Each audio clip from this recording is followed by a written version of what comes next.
Eh ben c'est parti, let's go. Bien. Bonjour à tous, bienvenue sur le podcast Move. Aujourd'hui, on est avec Frédéric, qui est C'est ça.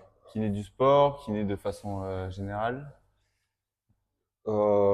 Kiné de façon générale, Ouais, qui a travaillé dans le domaine, dans le sport professionnel, notamment au niveau du football. ok, Je n'ai pas la formation kiné sport, mais pas mal de formations qui sont quand même très axées à réathlétisation, notamment au niveau du genou opéré, et des formations au niveau de la clinique du coureur. ok, Donc, je n'ai pas de titre de kiné sport, mais j'en ai, je pense, l'expérience ouais, et les formations sans avoir un cursus ou un master ok.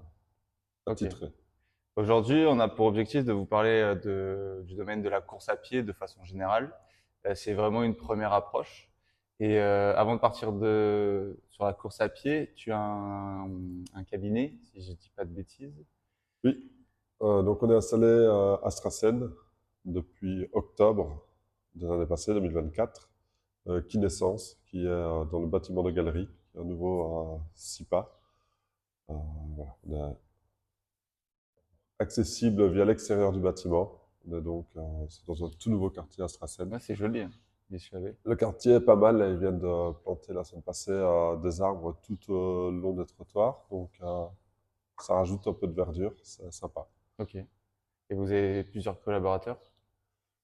On a actuellement 6 à travailler là-bas, chacun avec ses spécialités. On a des collègues qui sont spécialisés au niveau du périnée, Ouais, euh, cool ça. spécialisés au niveau de la pédia. Donc on a une collègue qui fait essentiellement que les enfants. Donc Avec... post-accouchement aussi? Oui, donc ça au niveau du périnée, ça peut aller du postpartum à l'incontinence, Ok, en rééducation post-cancer de la prostate. Donc c'est assez large. C'est aussi continence fécale. ok, Donc, c'est très large la prise en charge périnée. Au niveau de la pédia, ben, c'est tout ce qui peut aider au développement de l'enfant, avec certains troubles un peu plus spécifiques aux enfants. Donc ça, c'est encore un peu à part. ouais, Euh, c'est vraiment assez spécifique. Donc ça, elles ont suivi toutes les deux des formations pour faire exclusivement que ça.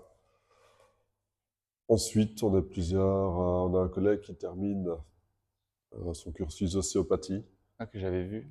Ah oui, Logan, c'est ça, Ok, tout à fait. Il y en a d'autres qui ont fait du Mackenzie, donc voilà, on est dans de la kiné active, ça c'est sûr. Mais chacun avec son affinité et son approche liée à son cursus de formation post-universitaire. ok. Ouais, c'est très. Tout le monde peut venir, quoi. Tout le monde peut venir, on a de tout. Je pense que l'erreur, c'est de croire que la kiné sportive s'intéresse qu'aux sportifs. Je préfère parler de kiné active et de rééducation active que de kiné sportive, parce que c'est pas parce que la mamie de 80 ans a mal l'ange qu'elle ne va pas, de manière progressive, soulever des charges Bien sûr, justement pour se réentraîner. C'est quelque chose que vous faites aussi ici. Donc, effectivement. voilà. Je parle plutôt de kiné actif que sportif. Ok. Du coup, pour intégrer directement le domaine de la course à pied, on a pris des petits thèmes.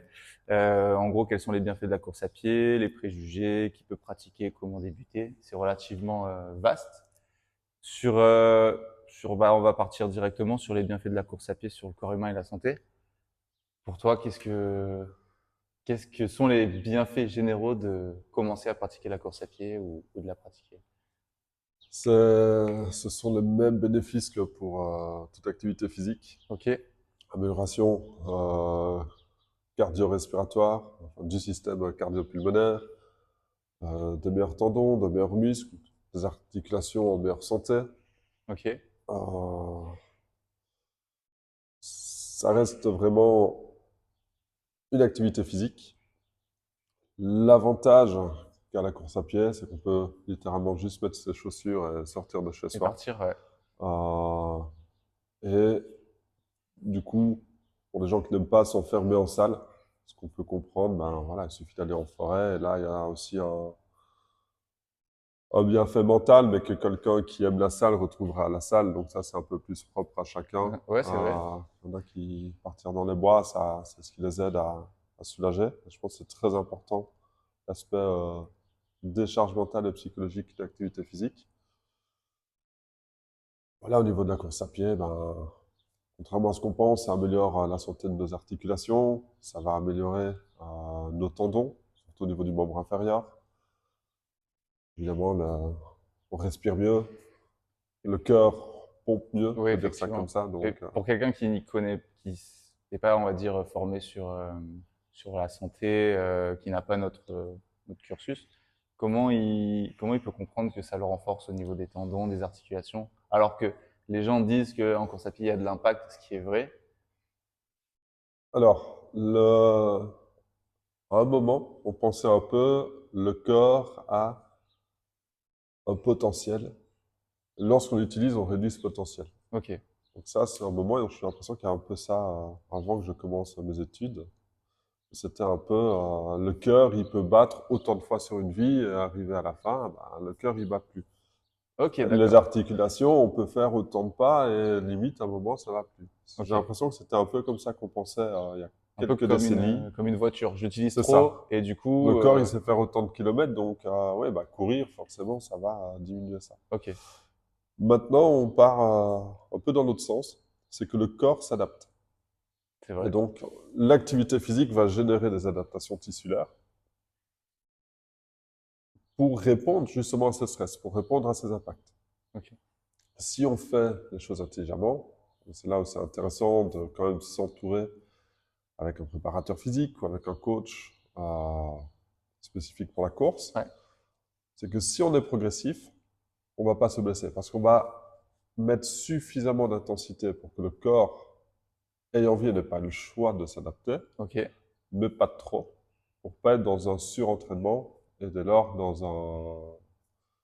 une désadaptation. Ok.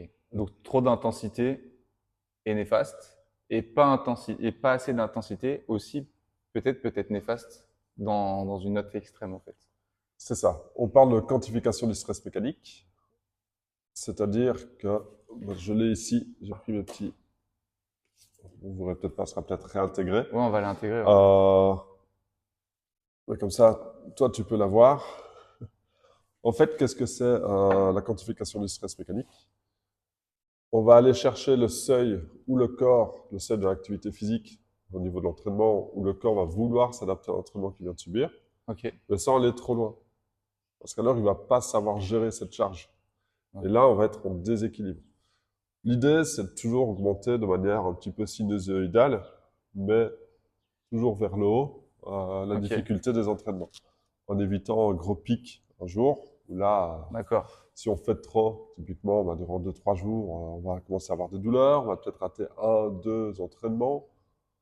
Est-ce que c'est pertinent d'avoir fait une séance du feu de Dieu si c'est pour rater les 2 suivantes? C'est ce que je dis souvent ça, Donc, effectivement. voilà, il faut se sentir bien après avoir été courir, mais idéalement, il faut que le lendemain ou le surlendemain, on puisse aller refaire la même séance. Je pense qu'on l'a tous vécu où on a fait une séance jambes à la salle où on a trop couru et après on Ouais, n'arrive plus à marcher ouais genre c'est ça. pendant 4 5 jours. Et là, c'est trop parce que du coup, comme tu dis, on a raté 1 ou 2 entraînements. Et c'est ce qui fait qu'on a perdu cette progressivité aussi et Oui, cette régularité du coup. et on voit ça beaucoup dans les soins, notamment chez les gens très motivés, où ils ont envie de ressentir la séance. Ouais, c'est Ils ont vrai. envie de se dire, ouais, ben non, là, aujourd'hui, on a bien bossé. Mais il faut les tempérer parce que sur le moment, ça va passer. Ils sont chauds. On sait très bien que, voilà, si c'est pour qu'ils restent bloqués 2, 3 jours dans le canapé, alors qu'ils ont une prothèse, ok, on a fait une très bonne séance. Mais durant 2 jours, la prothèse de joue, elle n'a quasiment pas bougé parce qu'on a trop demandé au corps. Donc, là, on perd du temps et on engendre des douleurs, des désadaptations. Donc, ce n'est pas pertinent. Ok. C'est une bonne approche parce que là, on a fait les bienfaits de la course à pied sur le corps humain et sur la santé. Ce qui nous emmène à plusieurs autres questions. Et je vais commencer sur directement qui peut pratiquer la course à pied. Parce il y a aussi beaucoup de préjugés. Donc je pense que c'est 2 questions en une. Qui peut le faire? Est-ce que il y a certaines pathologies, par exemple, où on ne peut pas le faire? Est-ce qu'il y a certaines catégories de personnes qui ne peuvent pas le faire? Ou est-ce que pour toi, tout le monde peut pratiquer? Alors, on parle de demi-mesure aussi, il faut faire les choses dans C'est l'ordre. ça. à moins de conditions vraiment particulières, euh, qui demandent par exemple à ce que la personne soit hospitalisée ou ce genre de choses. Là, on est vraiment dans un extrême. Je pense que tout le monde peut pratiquer la course à pied. Ok, J'ai des patients qui ont une ou deux prothèses de genoux, qui qui courent. pratique. Ok, Ils font du trail, donc ils vont dans les bois. Il y a des contraintes. C'est pas que le nombre de pas et le nombre d'impacts. Ça va aussi être des contraintes de cisaillement, parce que le pied va partir d'un côté à oui, c'est l'autre quand ils vrai. sont sur des racines. Ils ont deux prothèses de genoux et ils courent. Encore une fois, on va devoir laisser le temps au corps de s'adapter. Donc quelqu'un qui physiquement est un peu à la ramasse, typiquement une personne en surpoids, obésité, Ok, on sait qu'on peut aller courir. Ça a été étudié, il n'y a pas d'augmentation euh, d'incidence des blessures liées à la course à pied chez les personnes obèses. sur ses genoux par exemple? Sur ses Sur les chevilles? genoux, sur toutes les articulations au Ok, niveau du dos.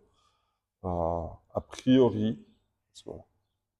Ils ont trouvé qu'il n'y avait pas d'incidence. A priori, les personnes obèses ont développé une meilleure gestion de l'impact. En fait, ils amortissent mieux naturellement, inconsciemment du coup? inconsciemment, Ouais, parce que je ok. prends toujours l'exemple, beaucoup de personnes connaissent ou un ami vraiment en surpoids et qui a une démarche Comme un s'il peu un marchait gros sur la lune. nounours, mais qu'on n'entend pas du tout. Et on se demande si cette démarche-là ne serait pas retranscrite quelque part dans la course à Dans la pied. course à pied. Donc, parce que j'ai des patients qui hésitent à aller courir parce qu'ils sont obèses, qui hésitent à aller courir parce qu'ils ont une prothèse, ils peuvent y aller. Et évidemment, ils vont commencer plus bas, Oui, c'est ce que je dis. de manière beaucoup plus douce. La courbe de progression, en tout cas au début, ne sera pas trop rapide. On va vraiment prendre son temps, laisser le temps au corps de s'adapter, parce qu'on n'a pas tous la même capacité d'adaptation. Ça, c'est vrai. Et donc, c'est ça la... Il n'y a pas de conditions qui font qu'une personne puisse aller courir, mais il y a des conditions qui font que sa capacité d'adaptation va être plus limitée. Et donc, il faut Ok. prendre le temps.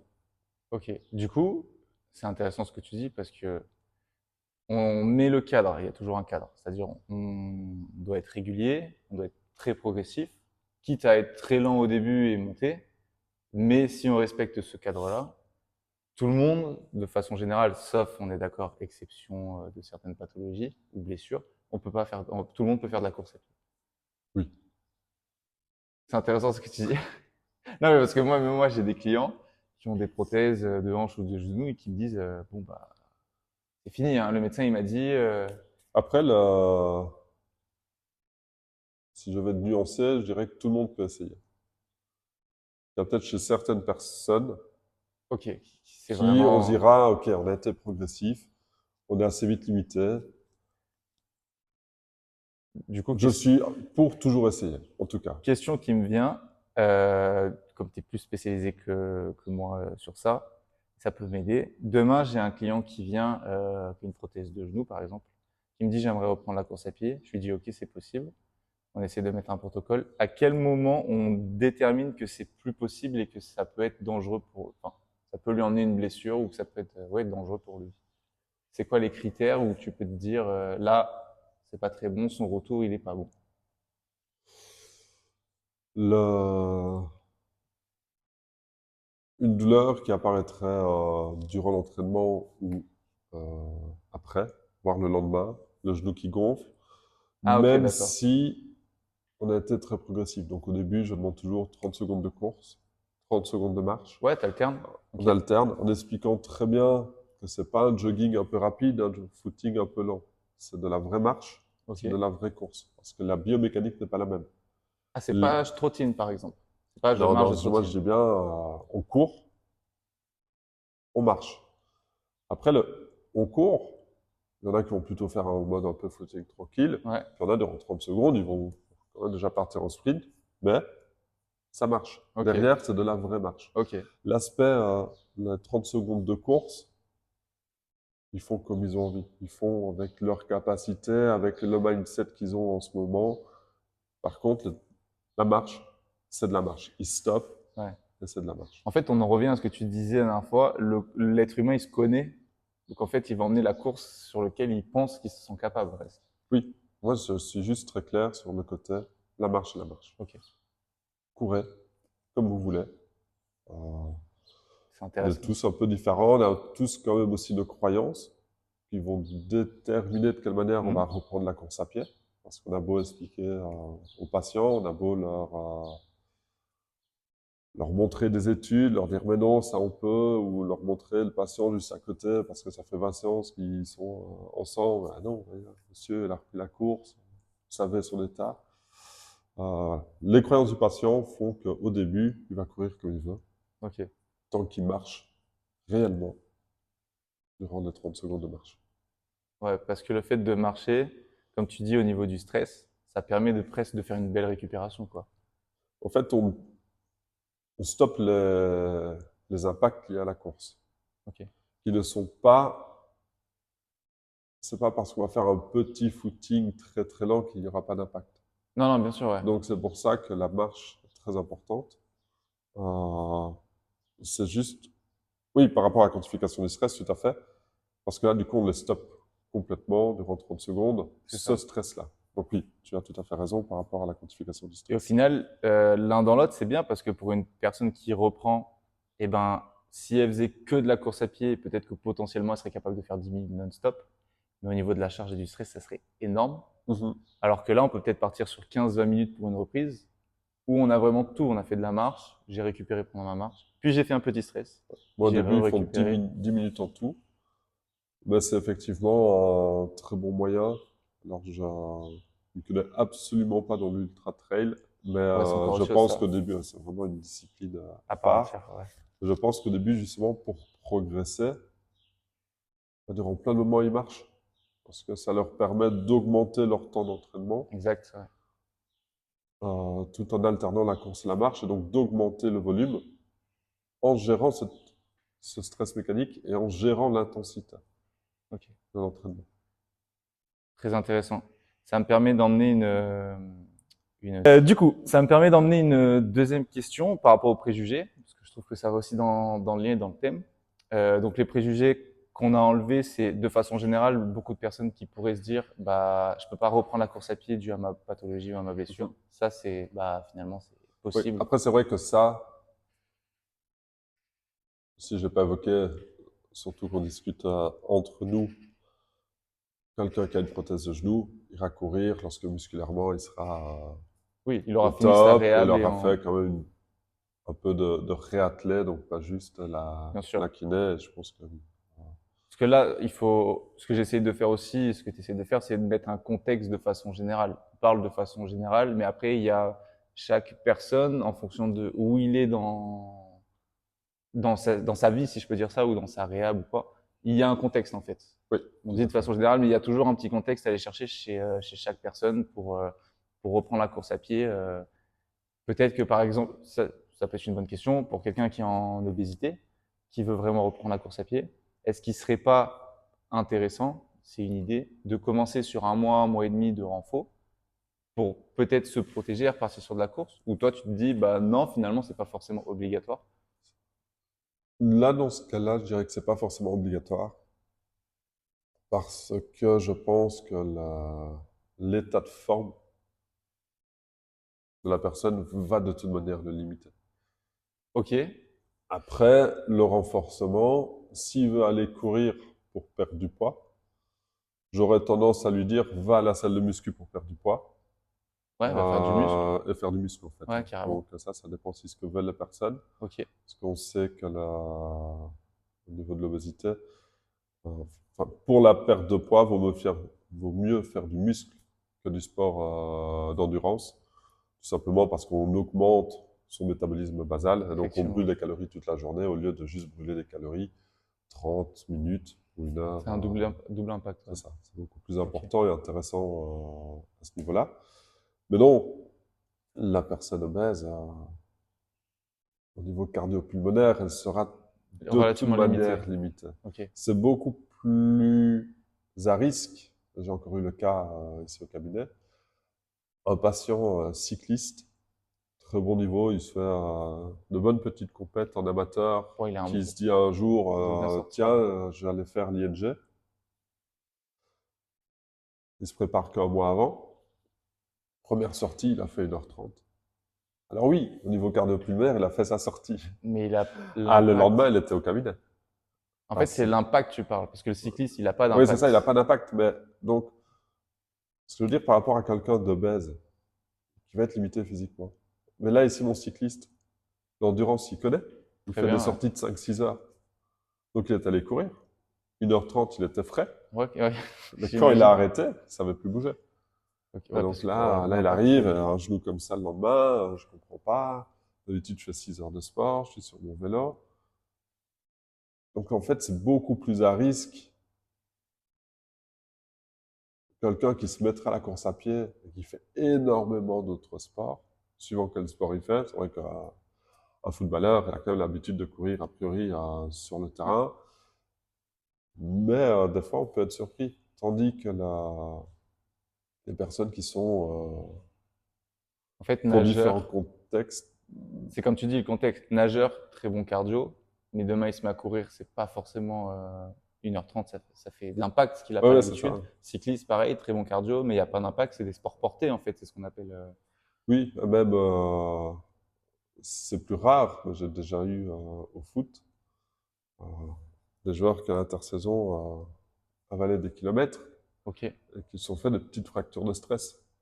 Parce que ok, même s'ils courent sur le terrain, en fait, durant 90 minutes, ils vont faire X sprint, c'est vrai, ouais. mais qui sont alternés avec X temps de repos, Temps de marche, ouais. suivant la position. Si en plus c'est un défenseur central, bah, il court peut-être pas tant que ça par rapport à un ailier. Bien sûr, bien Et sûr. donc, si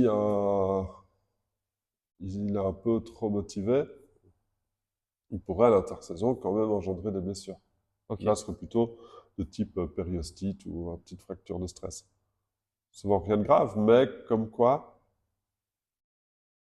un patient qui démarre de nulle part, je suis beaucoup plus serein qu'un patient qui a des bonnes capacités physiques athlétiques, parce que dans sa tête, Il est capable. il est capable. C'est vrai. Il est largement capable. Donc, il est capable sur 1000 trucs, mais aller courir 1 heure, c'est compliqué. C'est aussi compliqué que d'aller courir, que d'aller nager 1 heure. Je pense que mon cycliste s'est jamais dit dans la tête, je ferai aller nager 1 heure. Par contre, la course à pied, il y a ce côté un peu insidieux chez les sportifs, c'est qu'ils disent, mais non, Bah, tout le monde sait courir. c'est ça, tout le monde sait courir. Ouais. Donc, c'est ça qui peut des fois engendrer des blessures au niveau de la course à pied. Et du coup, j'ai une question qui me vient parce que c'est tout le monde. J'ai énormément de clientes, de clients, et je pense que tout le monde va se reconnaître, enfin, beaucoup de personnes vont se reconnaître. Des gens qui n'ont pas fait de sport depuis 6 mois, allez, 3 mois. De toute façon, contextuellement, c'est pareil.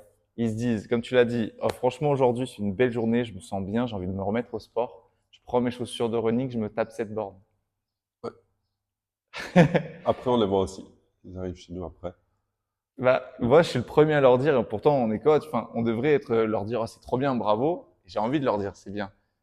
Dans l'idée, c'est bien. Mais, comme tu dis, en termes de 7 bornes, c'est énorme. C'est ça, c'est le... Surtout sur une session. J'ai vraiment des patients, il y a les, il y a les deux types. Il y en a, ils vont nous dire, ouais, la première sortie, moi j'ai fait 10 km, c'est rien 10 km. Sur une sortie. Oui, et qui vont Ouais. commencer, oui, ils sont bons, ils sont athlétiques, mais voilà, ils se sont quand même allumés les genoux parce que c'est pas quelque chose qu'ils ont l'habitude. 10 km, c'est vraiment énorme.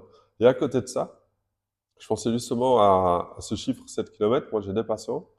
Là, je cours pas tant que ça. Je fais 4-5 fois par semaine 7 km. C'est Mais énorme. c'est énorme en fait. La C'est personne, elle il énorme. court 35 km, donc toutes les semaines, il court quasiment un marathon. Et alors, il y a vraiment, c'est soit l'un, soit l'autre. Il y en a qui vont faire tous les matins 5 km, ils disent, je fais que 5 km, ce qui déjà la plupart, la grande partie de la population ne sait pas faire. Il va le faire tous les jours. Et à côté de ça, j'ai celui qui reprend un peu en mode cow-boy. Là, je vais te faire une petite sortie de 10.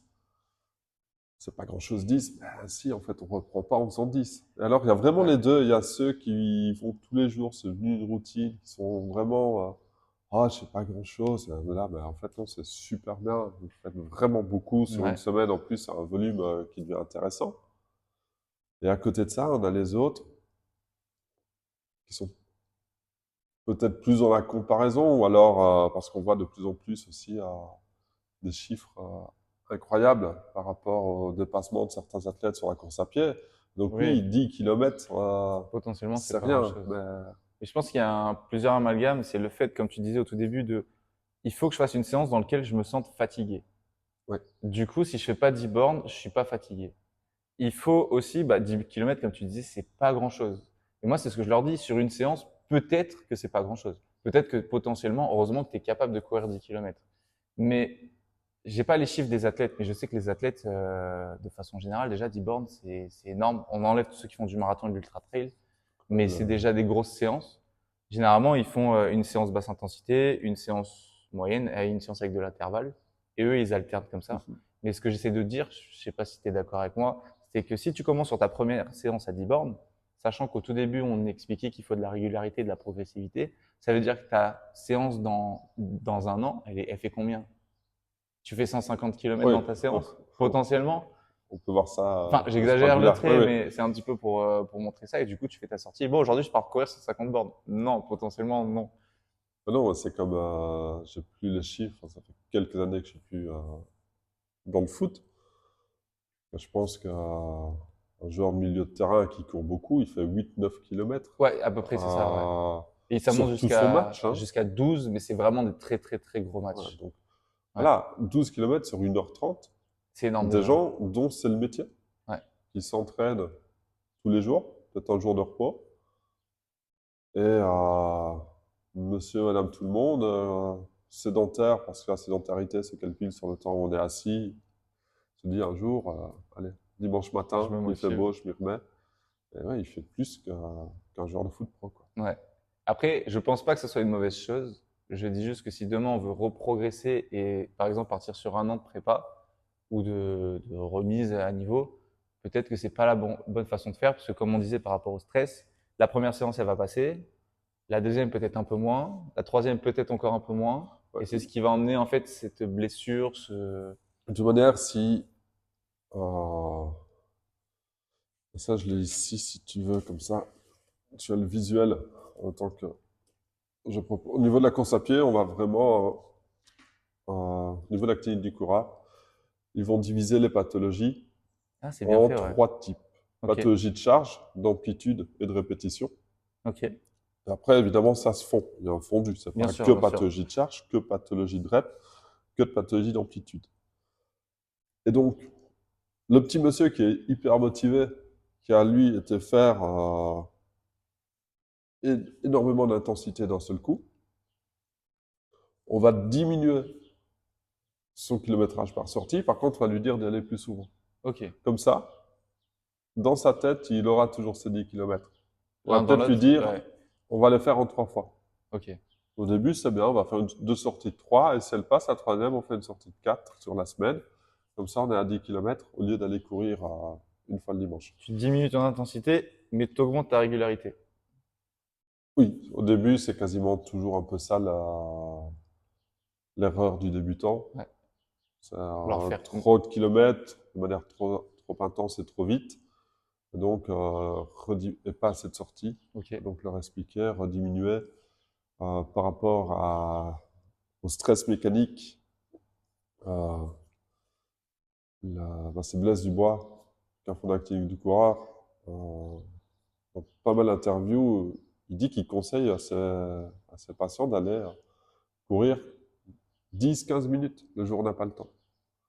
C'est vrai que ça, moi, depuis que j'ai entendu son conseil, c'est un truc que je donne aussi à mes patients. Et ça marche assez bien. Je dis le jour où vous ne savez pas aller courir, parce que c'est quand même cette régularité qui est hyper importante. Exactement. 10 kilomètres, est-ce qu'il faut vraiment s'échauffer avant? Non. On met les chaussures, on part 10 minutes, pas 10 Ouais. kilomètres. On part 5 minutes dans un sens, on revient. Après, on prend une douche, elle fait en 20 minutes. Ah, c'est déjà ça Et le par truc. contre, on est sorti, on a exposé son corps au stress mécanique, Mm. à l'impact de la course à pied.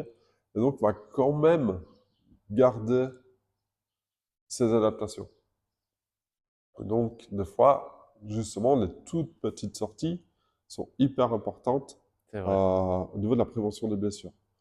C'est pas sur ces sorties-là que la personne va progresser. Par contre, c'est là où elle va éviter les blessures. C'est un peu comme nous, pour faire le parallèle ici. C'est pas parce que aujourd'hui j'ai pas le temps de faire ma séance que je peux pas faire mes petites 20 minutes, faire quelques squats à la maison, quelques pompes. En fait, je garde toujours ce petit travail de fond et cette régularité qui fait qu'au final, Oui, c'est pas tout ou rien. C'est ça exactement, ouais. qui est important. C'est pas soit je fais 1h30 ici ou soit je fais rien chez moi. Je pense que vous avez quand même quelques clients qui, lorsqu'ils n'ont pas la possibilité de venir, j'espère que voilà, chez eux, ils essaient de faire un petit peu d'exercice, C'est ce ce qui est qu'on essaye possible à faire à d'emmener. la maison. Ouais. Et comme ça, au moins, ils continuent à avoir leur adaptation musculo-tendineuse et ça leur permettra de continuer à progresser parce que ça va les éviter tout ce qui est blessure. C'est intéressant parce que c'était une des questions. C'est quoi les principales causes de blessures en course à pied et comment elles interviennent? Donc en gros, c'est charge, trop de charge. Donc en course à pied, trop de charge, c'est trop d'impact, trop de répétition. Oui, donc c'est au niveau de la trop d'un, on va dire courir à vitesse trop élevée. Donc ça, la charge, ça va plutôt intéresser les sprinters, par exemple, Ok. ou les coureurs de demi-fond, donc entre 800 et 3000 mètres, où là, en fait, ça court, ça balance, quoi. Ils Ah, courent très vite, à haute intensité, ok. et ce qui va engendrer un impact au sol moins protecteur. Parce que Ok. là, ils sont obligés Tu vois, même moi, d'avancer. alors moi, je faisais l'amalgame parce que pour moi, la charge, en fait, alors, c'était la répétition. Moi, je faisais l'amalgame entre charge et répétition. Non, il y a donc charge, pour que ce soit clair, on va dire, c'est la vitesse. C'est Ok. pas juste, Mais c'est pour c'est pas mettre que une ça, idée. mais voilà. Ouais, Pour c'est pour mettre une mettre idée, une ça va être idée. la vitesse. Donc là, on va plutôt retrouver tout ce qui est périostite Ah, et ok. tendinite. Ok. Parce que là, on monte beaucoup aux muscles. On charge. Euh, après, ça peut être en entraînement en côte. Parce que là, on Ok. charge musculairement. La Donc, personne qui va ouais. faire que des côtes, vraiment un bon talus, elle va le monter 15 fois. On est dans de la Ah, charge. ouais, ouais, bien évidemment. Ouais. De l'autre côté, on va avoir plutôt toutes les pathologies de répétition, où là, c'est vraiment la distance qui va jouer. Donc, quelqu'un qui n'a pas l'habitude, ça m'arrive plus trop, ça, au cabinet, mais une fois de temps en temps, il y a un patient qui dit, ah, moi, je cours toujours 10, mais là, il faisait beau, j'ai fait 15. Mais là, ce sera plutôt sur une pathologie de répétition. Donc, syndrome de l'essuie-glace, Ouais, beaucoup. euh, ça, c'est quelque chose qui revient euh, assez souvent. Et on peut aussi avoir des pathologies d'amplitude, comme on l'appelle, dans lesquelles on trouve plutôt les fléchisseurs de hanches. Ça, ce sont les personnes qui se mettent à faire beaucoup de dénivelé positif. Ok. Un peu à la mode, en plus, j'ai l'impression, dans les courses. Il n'y a plus aucune course où il a pas, il y a la distance et le dénivelé positif à côté. En Ok. tout cas, en trail, j'ai pas vu une seule course de trail, ils mettaient juste la distance. Parce qu'en fait, des niveaux positifs, tu viens chercher un plus haut pour monter, en Ouais, c'est fait. ça, Ok. tout à fait. En fait, on majore la flexion de hanche, la flexion de genou.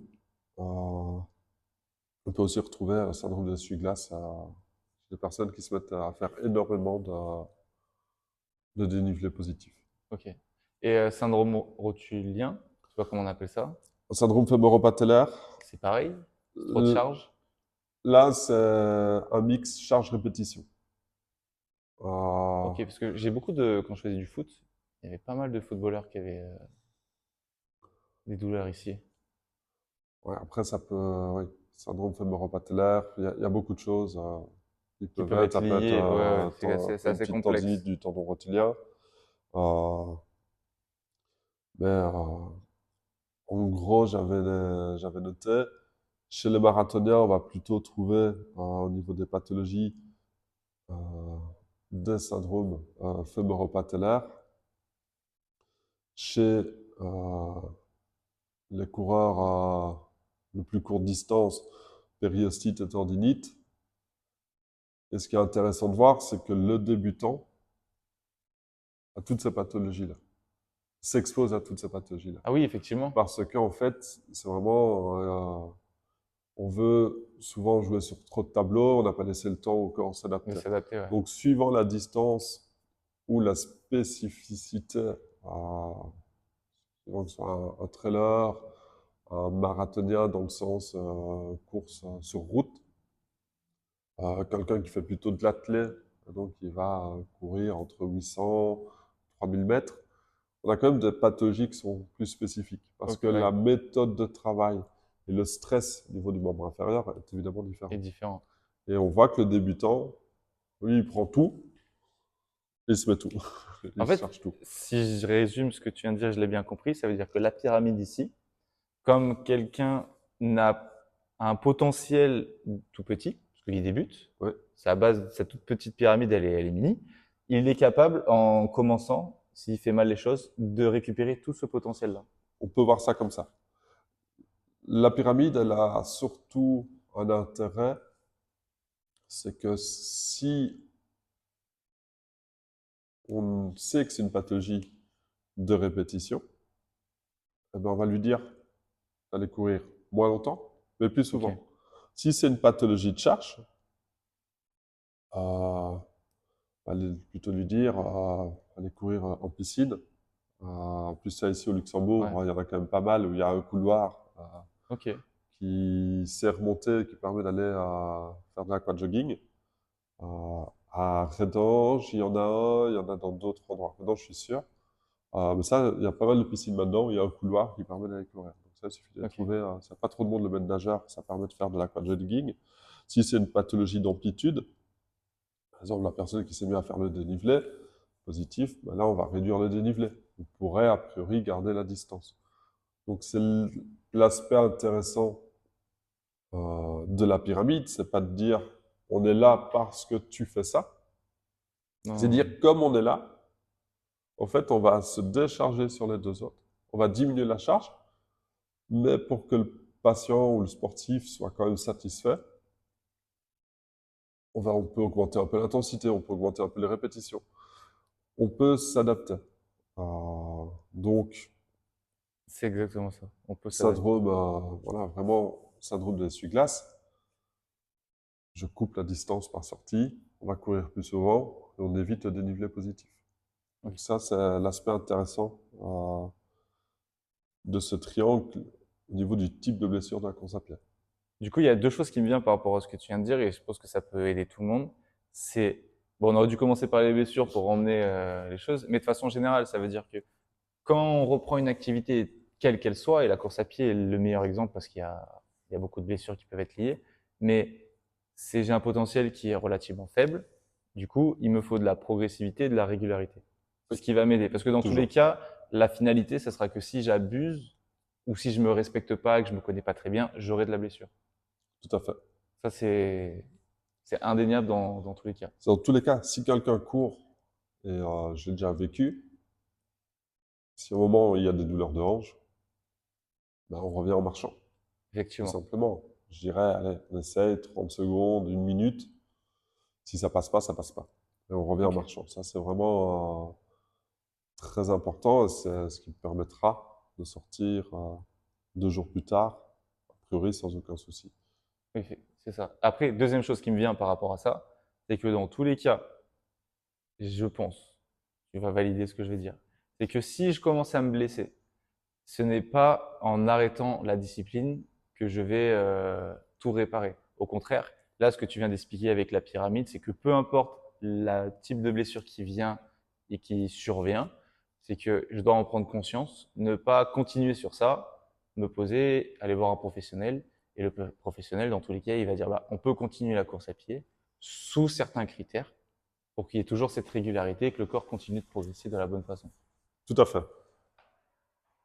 Et dans certains cas, même si on va fortement diminuer, parce que malheureusement, les gens ne viennent pas après le premier jour de douleur. Non, non. Donc des fois, on va fortement diminuer. Mais dans ce cas-là, on va passer sur des activités de transfert. Euh, donc, en fait, on va jamais arrêter l'activité physique. On va plutôt dire, ben voilà, là, pour le moment, on va faire un peu de vélo parce que ce sera intéressant pour le cardio. On va faire de l'aquajogging parce que là, on travaille la course, mais sans le poids du corps, avec beaucoup moins d'impact. Ça reste, je vais pas dire une autre moyen de faire, un autre outil qui travaille souvent ensemble. On va adapter les sorties et souvent en faire plus parce que la personne qui se blesse, c'est plutôt celui qui va courir que le dimanche. Ok.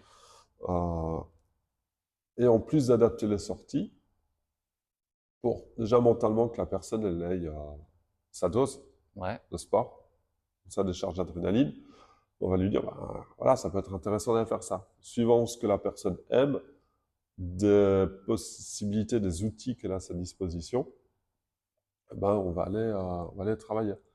Euh, En il y fait, en a on... un où on va se dire, ben voilà, désolé, je t'ai coupé. Non, non, vas-y, vas-y. Euh, il y en a un, on va envoyer faire du renfort, parce qu'au final, ils comprennent l'intérêt de faire du renfort. On va cibler de manière spécifique, on va travailler tendon d'Achille et le mollet en pliométrique, on va travailler vraiment tout ce qui est saut. On va travailler avec charge, mais derrière de la plio. Comme ça, on se dit, tout ce qu'il est en train de se faire, ça va se transférer dans sa course à Exact. pied. Et donc là, on ne perd pas non plus le patient ou le sportif dans sa démarche, parce qu'il va continuer de courir un peu. Et à côté, il va faire du travail qui va se retranscrire dans la course à Dans pied. sa course à pied. C'est ce que j'ai. En fait, j'avais un mot un peu plus qui englobait tout ça, c'était garder son potentiel en fait.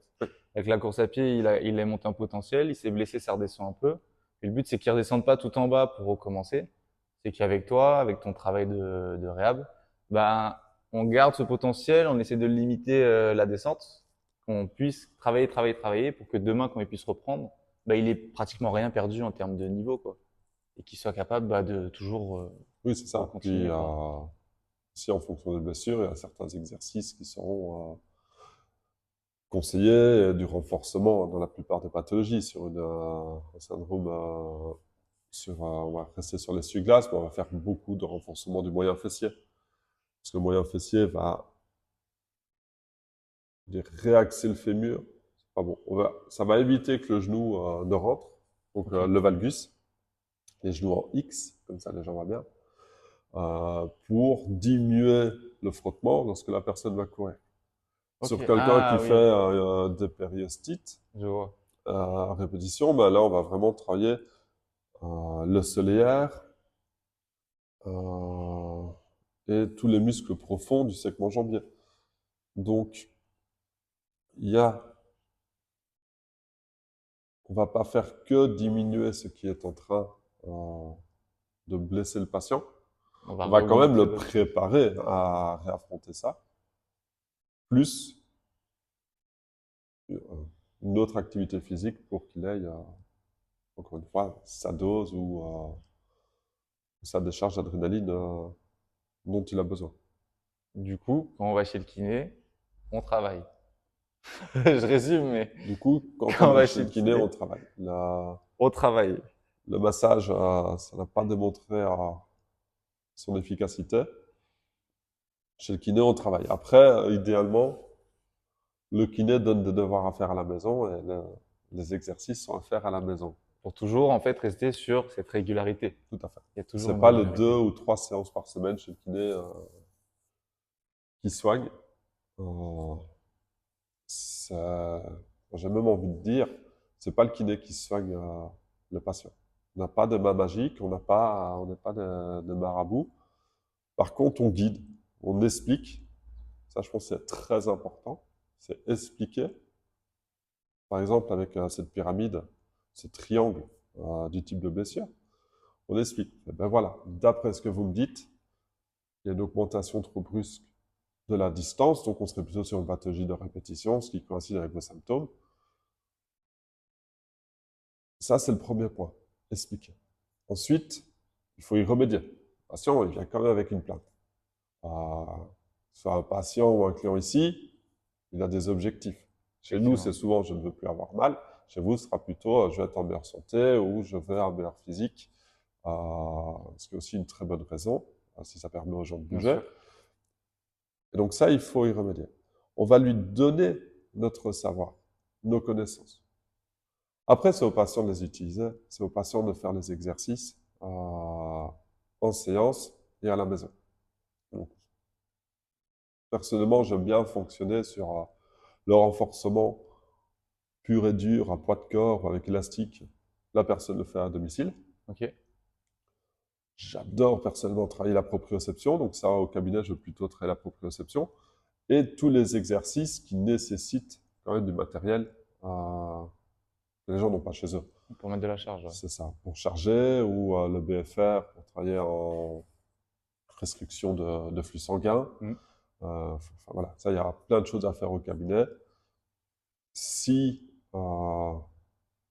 vraiment un patient qui est hyper bien appliqué, là, plus souvent, ils seront sur table, ou en cas de limitation d'amplitude articulaire, en cas de souplesse. Là, on va venir, oui, étirer, Bien mobiliser, sûr, bien sûr. retravailler un petit peu les structures, parce que c'est utile. Mais je reste convaincu que ce sont des exercices et les renforcements que font les patients à domicile qui les aident. Euh, Donc, plus vous travaillez à la maison, enfin, plus on se donne le moyen d'emmener de la répétition sur ce que je fais à la maison, plus vite je suis sur pied pour reprendre ma course à pied, plus je reste dans l'ancienne pensée où c'est quand je vais chez le kiné que je travaille, donc par exemple 1 ou 2 fois par semaine, plus j'allonge en fait ma réhab. c'est ça. De temps en temps, des patients qui me disent: «Oh, je fais bien tous mes exercices, mais aujourd'hui, je les ai pas faits parce que je viens ici.» C'est dommage parce que, a priori, je connais les exercices que va faire le patient à la maison, Ouais, donc je peux charger différemment en cabinet. Je sais ouais, que ça va pas, je vois ce que tu entre veux dire. guillemets, «s'additionner». Je ne vais pas recharger plus musculairement. Par contre, on va aller stimuler sa proprioception, on va plutôt faire du travail de souplesse. Ça, c'est encore quelque chose de moins en moins. Et que je vois, c'est le jour où je vais chez le kiné, je fais pas mes exos. Ah non, j'aimerais bien qu'on faire plus. Ouais, Donc parce que toi c'est tu peux adapter pas... ta séance par rapport à ce qu'il Oui, a fait en surtout, est d'autres c'est choses. ça, Ouais. tout à fait. Et ça, voilà, les patients, ils disent: «Ah ben ouais, j'ai fait mes exercices ce matin.» Euh, Il y en a qui me disent: «Bah, j'ai déjà fait, franchement, je suis un peu fatigué.» Ok, là, pas de T'emmènes d'autres souci. choses. Là, on va aller sur la table. Ok. Là, c'est moi qui vais travailler. J'ai un peu chipoté sur le tendon. J'ai un peu retravaillé au niveau des fascias. Je vais essayer de relâcher le muscle. Je vais aller un peu jouer au niveau de l'articulation qui est bloquée. Ok. Là, oui. Donc, on s'adapte, mais le pot de crème, on en a. Moi, je ne l'utilise pas. De toute façon, c'est toi qui sais quand l'utiliser ou quand il faut pas l'utiliser du coup. Oui, c'est vraiment si on a des sportifs qu'on suit à l'année. Euh, Là, j'ai en tête un triathlète qui est passé il fait plus que du vélo. Oui, s'il vient le lundi après sa compète du week-end, on va faire des massages de détente musculaire. Mais a priori, pour monsieur, madame tout le monde qui arrive au cabinet avec une plainte spécifique, ce ne sera pas du massage. Ok.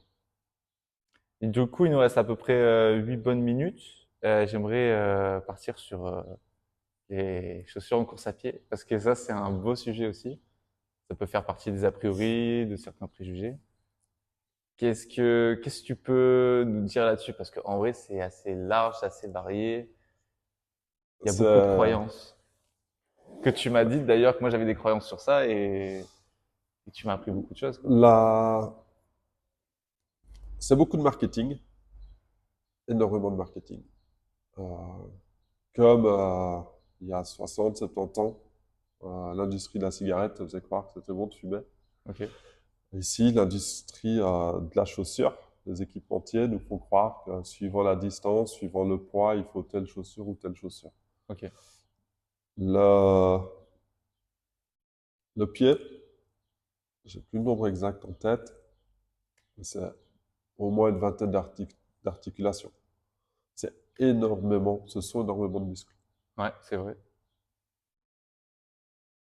Le genou, on va être sur 3, 4 articulations si on compte la tête de la fibula. La hanche, on va être sur une articulation. C'est-à-dire qu'on a 4 fois plus d'articulations dans le pied que dans le genou et la hanche. Et ça, c'est très important, parce que notre meilleur amorti au niveau du membre inférieur, c'est le pied. Et aujourd'hui, avec les chaussures qui sont plutôt typées maximalistes, c'est-à-dire grosse semelle, plaque en carbone, un soutien anti-pronation, Ok. un support calcanéen, et ça bouge pas. Si on prend la chaussure, ça bouge pas du tout. Là, ça, c'est la chaussure maximaliste qui protège le pied. On va dire que c'est pas faux, mais en physique, si la charge se met pas sur le pied, c'est qu'elle part ailleurs. Et donc, Effectivement. ça va aller au niveau du genou et au niveau de la hanche. Pourquoi? Parce qu'on a perdu toute cette amorti. Euh, Inversement, on peut avoir des chaussures minimalistes. Bon, là, les miennes sont un peu loin, mais forcément, j'utilise mes rails qui sont barefoot au cabinet. Les chaussures, je Ah, prends, je peux ouais, écraser barefoot, ouais. totalement. Elles Mon sont pied travaille. elles sont plus larges aussi, je crois, Oui. non? Donc, elles respectent le fit anatomique, donc la largeur du pied. Euh, c'est vrai qu'au début, quand je les ai mis, bah, mon pied, je le sentais, parce qu'il s'est remis à retravailler. Euh, donc là, sur des chaussures minimalistes, on va être sur des chaussures quasiment pas protectrices au niveau du pied. On va peut-être sentir son tendon d'Achille parce qu'il n'y a pas de drop, donc il n'y a pas de différence de hauteur entre l'arrière du pied et l'avant du Ouais, on pied n'a dans pas la le pied qui chaussure. est comme C'est ça ça. ou comme ça, on a vraiment le pied Donc, qui est à plat, quoi. quelqu'un dit, oui, mais je me suis blessé à cause de mes chaussures qui ne protègent pas assez. Mais il n'a pas tort non plus. Donc, c'est un peu compliqué. On nous a vendu des technologies qui ne font pas leur office. Euh, les soutiens anti-pronation, ça marche pas. Ça a été étudié, il y a même une étude, ils ont mis des petites tigettes en intra-osseux pour voir la voûte plantaire, elle s'écrasait tout autant Ok. dans la chaussure. Euh, la plupart des technologies ne marchent pas, clairement. Les semelles les plaques de carbone dans les semelles, il y a eu 2 ans entre leur sortie et le record sur distance d'un marathon qui a été battu, avec un athlète qui est en plus générationnel, Ouais. qui dépasse tout. Est-ce qu'on va le réduire à ses chaussures? Ce serait dommage. Euh, Ça serait Par dommage. contre, la plupart des personnes qui vont acheter ces chaussures, si elles sont bien dans leur tête, si au moment où elles les ont, c'est un effet quelque part un peu placebo, bah, elles vont marcher leurs nouvelles chaussures, plaques de carbone, j'ai Ouais, bien ça, sûr, pourquoi pas. ça va aller. C'est très, c'est un sujet très Délicat. délicat, parce que je pense qu'on n'a pas besoin de tout ça.